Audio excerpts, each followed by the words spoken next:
You're listening to The Sacred Sofa, a podcast that explores all things theology and therapy.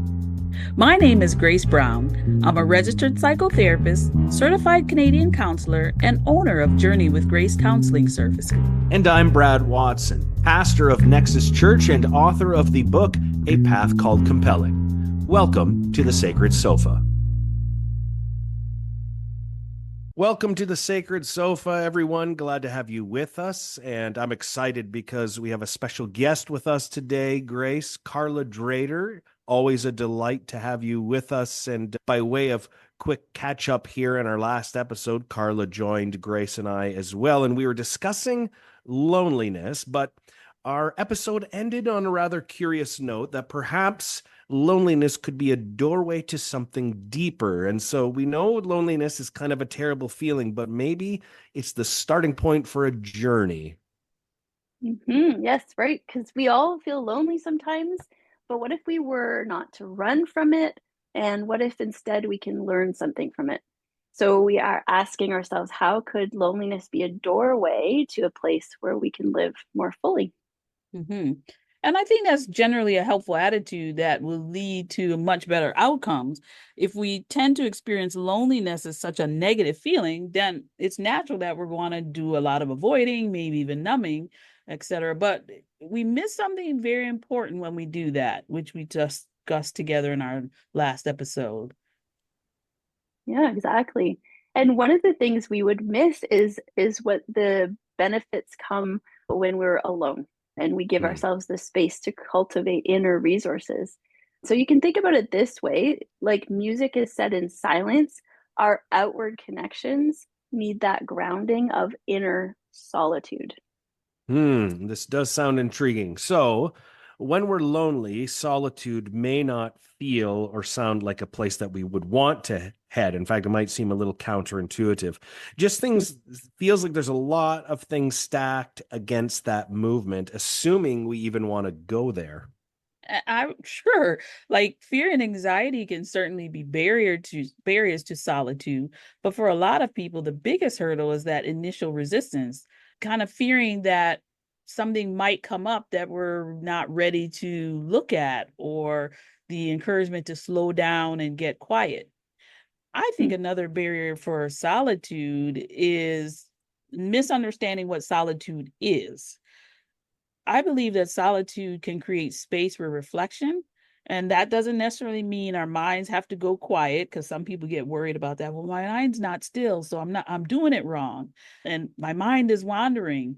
But that's not what solitude actually is. And maybe we can go back a little and have you, Karla, describe to us what solitude is as we unpack what it also is not.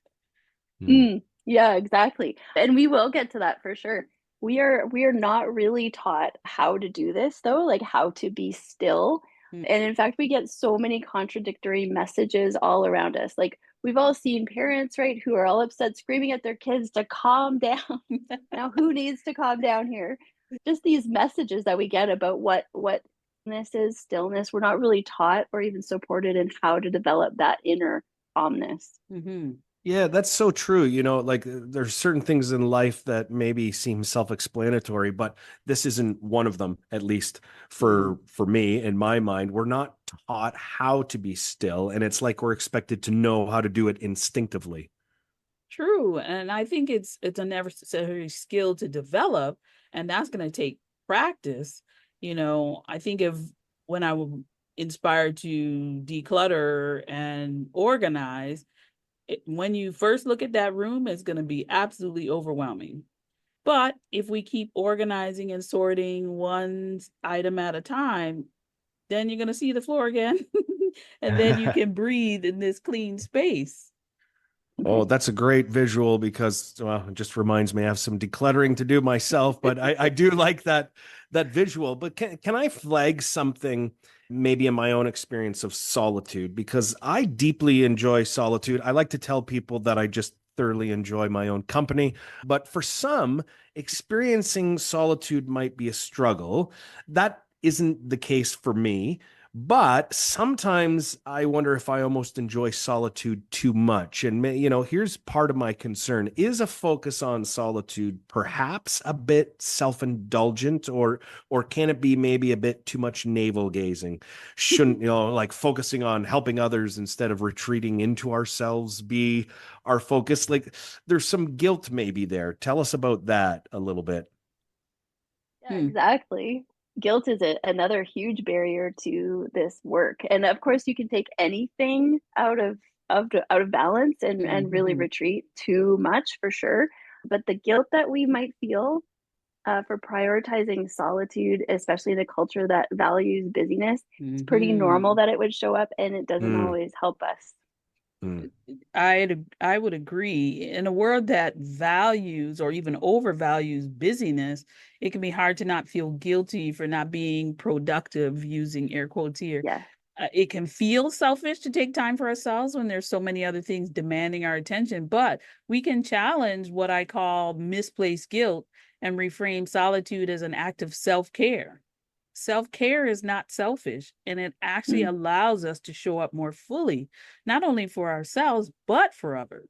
It absolutely is an investment in time. Hmm.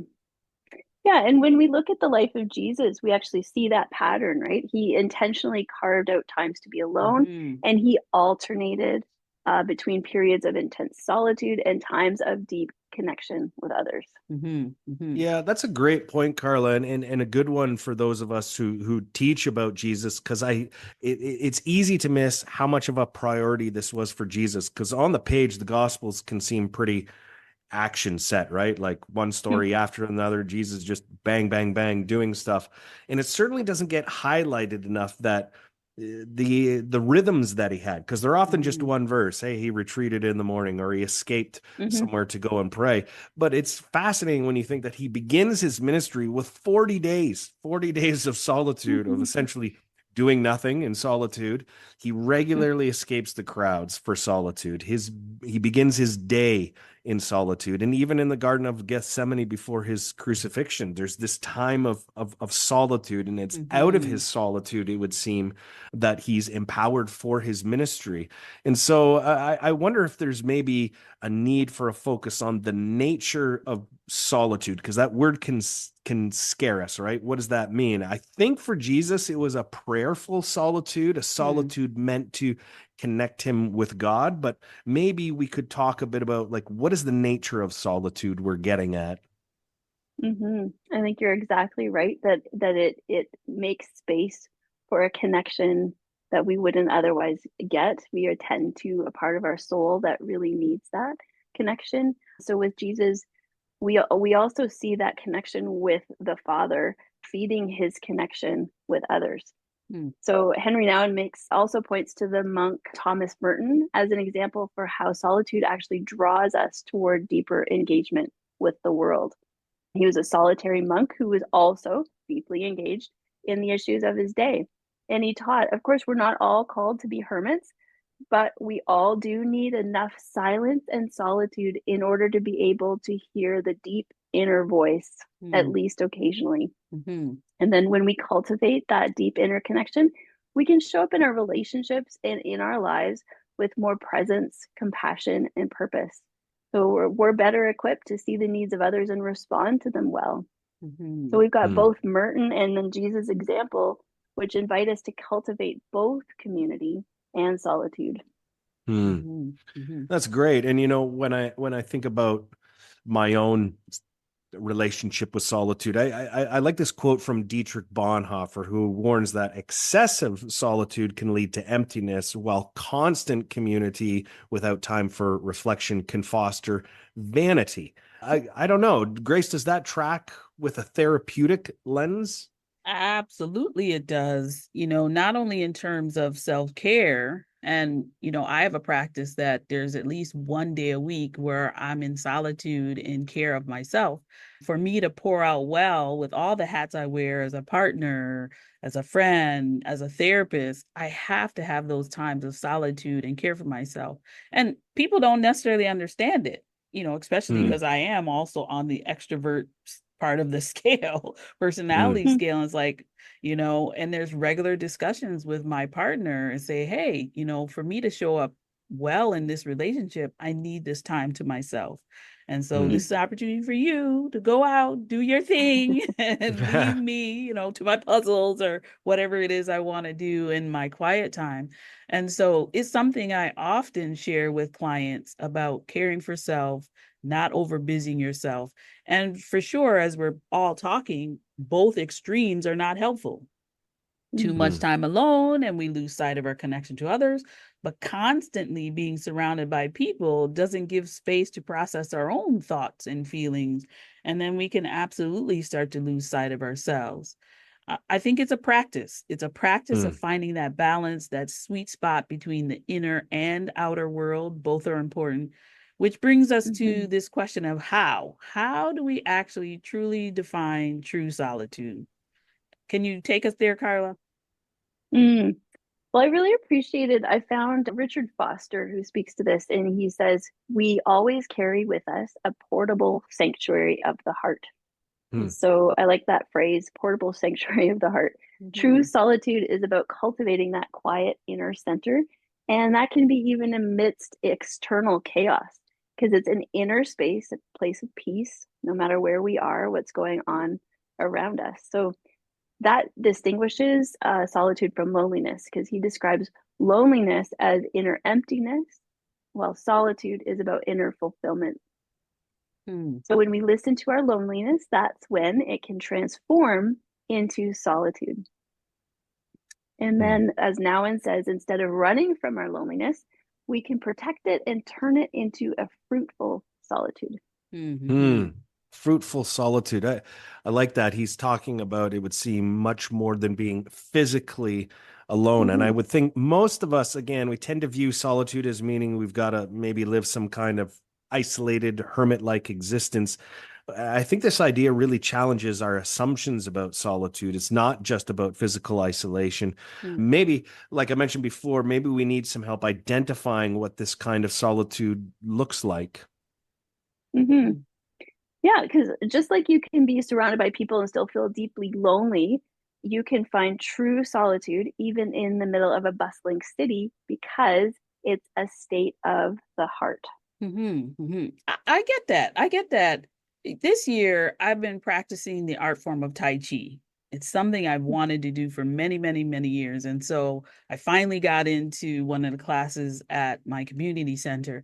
And over the past year, it's been really, really great practice, moving mind and body, stilling the mind, moving my body. But unfortunately, most recently, one of the members of the group is coming into the session really angry and frustrated and just venting a lot of angst about a lot of things.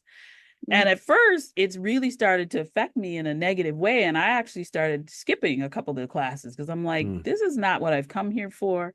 But then I was like, I'm missing it. I'm missing the Mm-hmm. peacefulness of this practice. I'm missing how it helps me internally and externally in my body. And so I was like, you know what? I'm determined to just keep showing up. And despite the complaining, I'm just going to start to tune her out. And so Hmm. I've started focusing more on my movements, focusing on my intentional breathing, the synchronization of all the other members in the same movement, and slowly her Mm-hmm. voice just faded to the background. In the crowd, I found a place of solitude in the Hmm. state of my mind and heart. I get that in a whole new way now. Hmm. I love that story, Grace. That's so cool. And I like too how you noticed that you needed it and that you paid attention to actually like this is bringing me benefits. And so I think that that's something that we can really do. Like when we remind ourselves of the benefits of solitude, we can more readily see them showing up in our lives. So basically, solitude brings us growth and good things in all the directions of our relationships. Mm-hmm. And so if we just focus on the relationship with ourselves, that quietness creates space for self discovery. And then we can discover inner resources we didn't even know we had. And Mm-hmm. then we can learn to connect with our deepest desires, our values, our purpose. It's like finally turning on our own internal compass or GPS after years of having to stop and ask others for directions. I like that analogy a lot, Karla, because it can be hard to hear our own thoughts sometimes. Mm-hmm. And I think Mm-hmm. if we're brave to allow place for solitude, it can actually help cut through that clutter, just like in my Tai Chi class, and connect us with our authentic selves, knowing what we need. I know you love that term, Brad, authentic self. Yes. And Karla, you're suggesting that this deeper connection with ourselves can actually lead to better relationships with others. So I'd love to hear how spending time alone makes us better at relationships. I know this for myself personally, but please share it more with our listeners, please.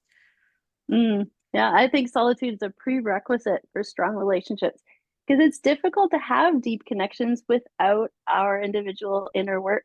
Mm-hmm. Without that solitude of the heart, which is about awareness and compassion, we actually are at risk of using other people.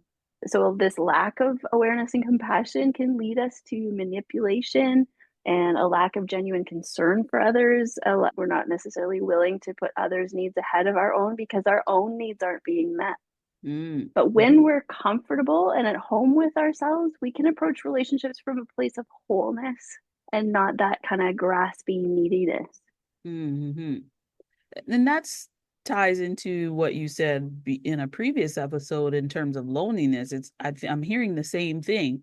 When we're Mm, centered in ourselves, we don't need that constantly seeking validation, trying to fill mm, that void because we're already nurturing that connection within ourselves, filling our right. own cup first, as it were, so we can show up for others without expecting them to fill it up for us. Hmm. Okay. Okay.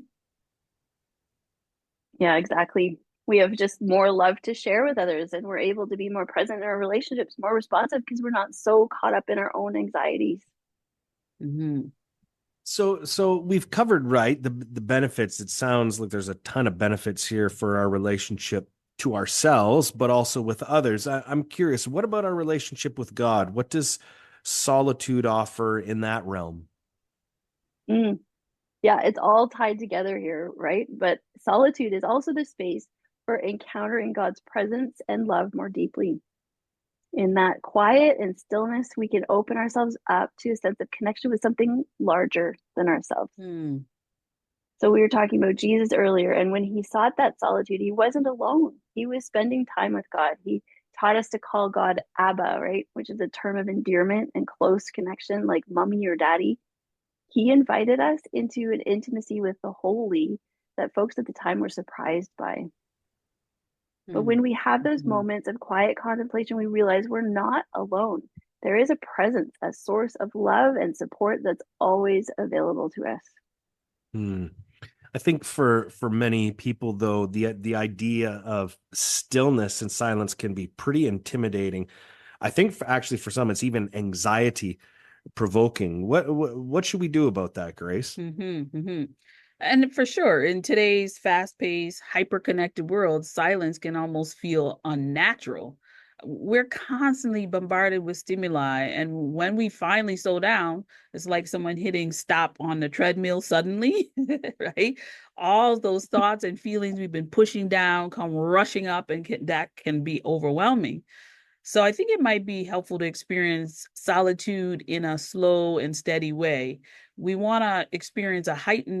don't want to experience too much feelings of loneliness when we first start cultivating solitude. So we got to be careful and cautious to slowly push ourselves there and Mm, push past that initial discomfort, trusting that there's something valuable waiting for us in this space and on the other side of that fear.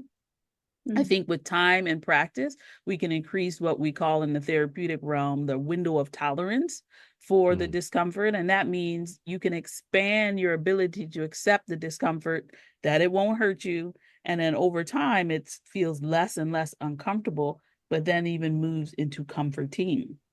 Hmm. mm, Yeah, it's interesting when you mentioned that, Grace, the idea our fast-paced world. I was just thinking like I'd take my dog for walks, take my kids to stuff, and there's this constant pressure. I sometimes feel like, oh, okay, I'm on a walk. I could be learning and listening to a podcast. And, Mm-hmm. there's always something I can be doing, have something in my ears when it's quiet time, and trying to refuse that. There's a great time and place for podcasts like this one, but not every walk or every time we're alone needs to be filled, right? Where we're distracted.